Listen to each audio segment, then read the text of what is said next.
And that because our educational system has led us to see a lot of imbalance in life,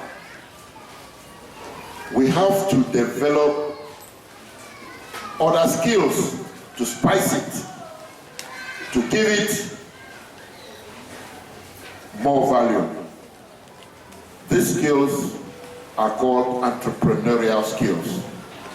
That is to say, for everything that you can do, from every bitter leaf that you plant behind your house, you start thinking of how to give that bitter leaf value that can give you more money. Do you know that only water for bitter leaf where you wash up is medicine? Do you know that? Yes. Do you know that it treats diabetes? It treats a lot of problems in your stomach. Can you have a plantation of bitter leaf? Can you have a plantation of bitter leaf? Is it very difficult? As a student, can you have a plantation of bitter leaf? It's possible. Just cut branches there. Tell your mommy, your papa, say, give me that one side of that farm. So, plant one row, go to plant another one, plant another one, plant that.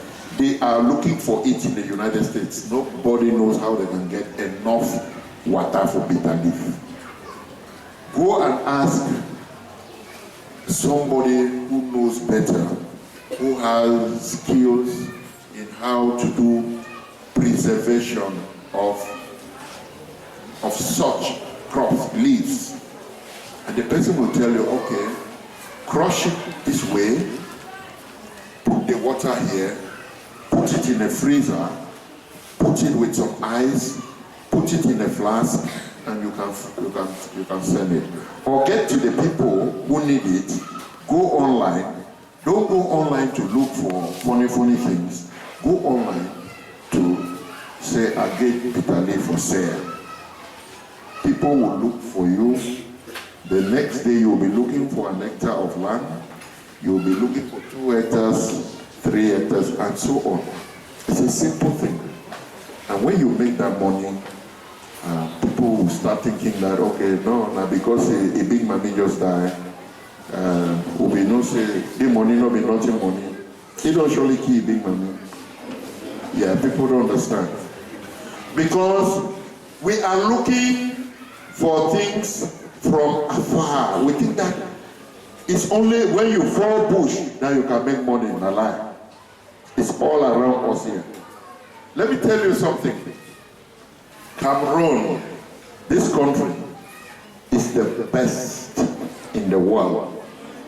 Listen to me. It's the best in the world. It's not in infrastructure. It is not in maybe the people. But let me tell you that what we are blessed with under the soil, don't even go there. Don't, under the soil, it's enormous. But let's look at on top. Here, if you look at the amount of foodstuff that we have, you can line them up from here to Bamenda. They are all delicious and nutritious. I'm talking about foodstuff. Dishes that they can prepare, somebody eats. Cameroon is blessed. If you look at the amount of fruits that we have, no other, I say no other, go and find out. The closest country to Cameroon is Brazil. We have all genres of fruits that you can imagine. I dare say, the Garden of Eden that God created, it will be enough for years. I know that many people will not believe me because you think that is in heaven. So, you have it all here. The only thing you have to do is think. Think out of the box. We have been caged to show that, okay, you come to school, you cram. You pass 5, 8, no, 11A. You go to high school, know 5A? You go to the university, you go and read something.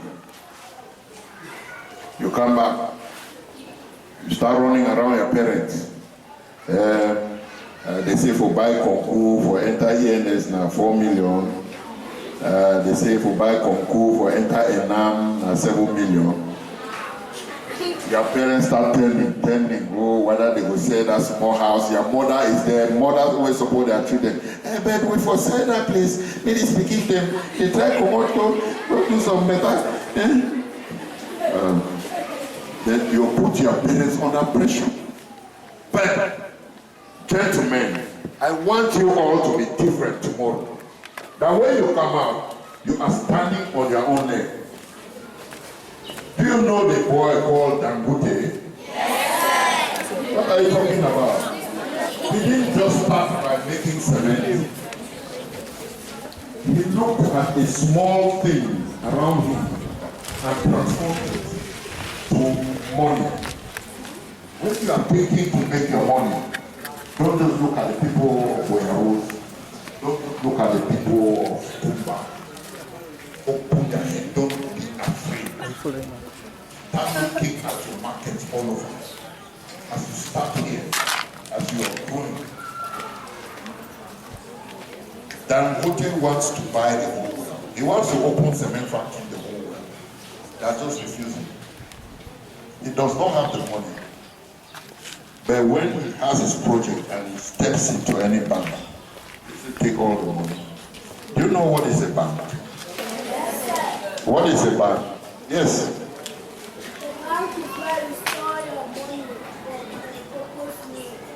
A bank is where you store your money. Yes. A bank is where you store your money for future use. That is a bank. For true. But you know in reality that a bank is where poor people gather their money, go and keep for rich people to come and take and use. When you gather your money, you go and keep there. People like Dangote will come and say, look, I'm opening a cement factory in Douala in Cameroon. And the bank will say, yeah, so what is the deal? Say, look, I'll be giving you 5% every year. They gather all the money and give him. He opens his bank. As they are selling, they are giving your money small, we are interested. But he already has an asset. He has a factory. He moves to another bank, puts some small money there, and comes back in the morning and says, look, I need a loan of 3 billion. I want to open another cement factory in Zaire, Congo. They'll give him the money because he has proven that he can do it. That is the knowledge. That is what you must take from school today. Don't come out to write concours. Don't come out after writing letters, application, where you are limiting yourself. You are doing as if the world is so small that there's no space. It's so wide. There are many things that have not been done. There are many things that have not been done. Do you know that if you think that there are many quarters where people do not have common latrine, that is very necessary. Water, potable water to drink. That you can take that up as your own project and that you want to do. Say, I've gone down to Ekombe 1. I've discovered that there are 6,000 people there, but there are only about 50 latrines. I want to give every household a latrine. You don't have any kobo, my dear, but you have the will, and you will do it. And you come back, what does it take to do it? You start looking at the sizes of latrines you want to give the people of Ekombe. You write the project out. The people of Ekombe are this. They have come over, the average life there is this. Average home capacity is this. One man generally marries 2 women. If he doesn't take them officially, he takes them unofficially. And before the end of the day, he likes about 11 to 12 children. So you come out with all of this. They farm cocoa, they do cocoa and this. They generally drink a lot of afofo in that village and so on. So you come out all of this and you put your problem and you say, I need money to do this. The money will come and you will do it. And people will think that you are a wizard. No. It's because you are not limited. Don't be in a box. I always tell a story, and I tell when I talk to young people, I say, all of you should stop to be like sardine fish. Who has not eaten sardine here? I know that all of you have eaten sardine and you stole the money before you bought it. True or false? Where did you get the money to buy sardine? Who gave you? Na lie. Nobody. All right, you have all eaten sardine. When you open sardine, when you open the tin, do you see the way the fish inside? You see the way they are sleeping? Huh? Have you seen them complaining? Do you know when they were put in Dangongo? You don't know. Do you know where they are coming from? They were put in those things from Morocco. They have been in the ship. They have been in the ship for so long. But when you open it like that, they are just there. Take me, chop them. Yeah, when I chop me. I said you should not be like sardine. You should tell yourself that I am not sardine. Tell yourself. I am not sardine. Nobody will put me in a box or a gong-gong.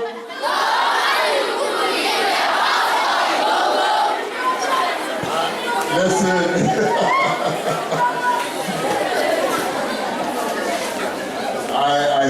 I hope you understand my English. Yes, so don't be in a teeth. Nobody should teach you. When you acquire all the knowledge that you're acquiring, is to help you to solve one problem. You need the guts to take off and take up a project and you push ahead with it. If you accept to be like sardine, they will carry you all over the place and you will not be able to complain. You cannot even talk. They will lock you there. And the next thing is that this small man like this will eat you, put you in bed and chop you. Don't accept. Are we together? Yes, sir. So, gentlemen, the one last thing I would want to advise you and to beg you, my children, you are so pretty, you are so handsome, you are so intelligent, is that the world is going more and more perverse. Today, delinquency is becoming the order of the day. A lot of young boys, a lot of young girls indulge in things that will only help to destroy their future. Sex in school community, in school milieu, has become the order of the day.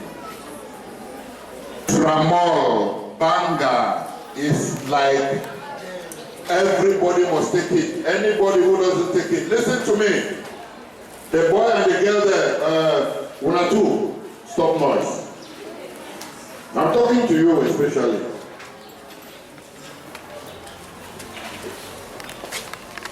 Tramol, drugs, all kinds of things that you are indulging in will only help to destroy you. Don't give up in life. There is still a lot that you can do. There is so much that is undone. Don't count on anybody. Consider yourself at this age a blessing, because lots of people have died before. lot of the children you were born with in the maternity are no more alive. So if you are alive, ask yourself, what is my mission?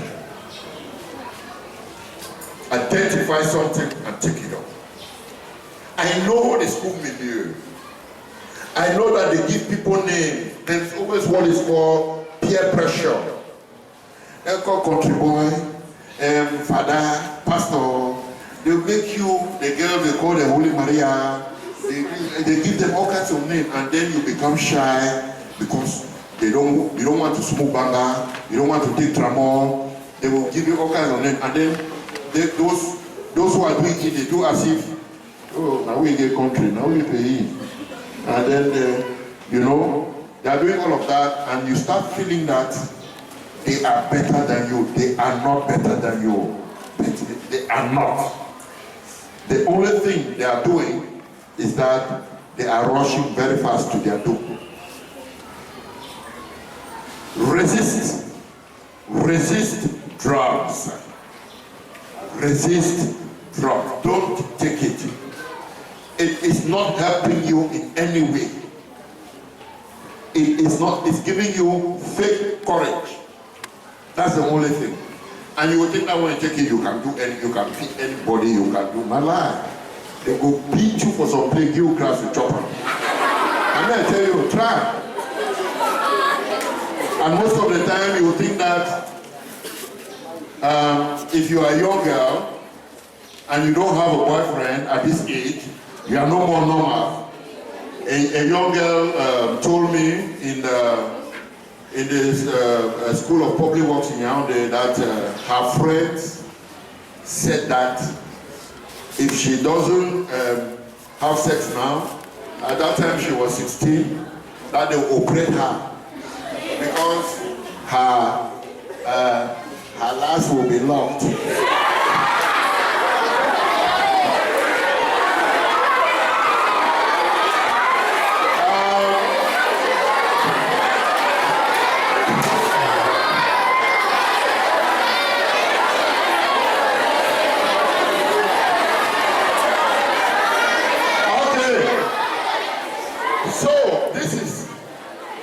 This is a banal example I'm giving you, and I decided to put it in those terms to get the reactions I'm getting.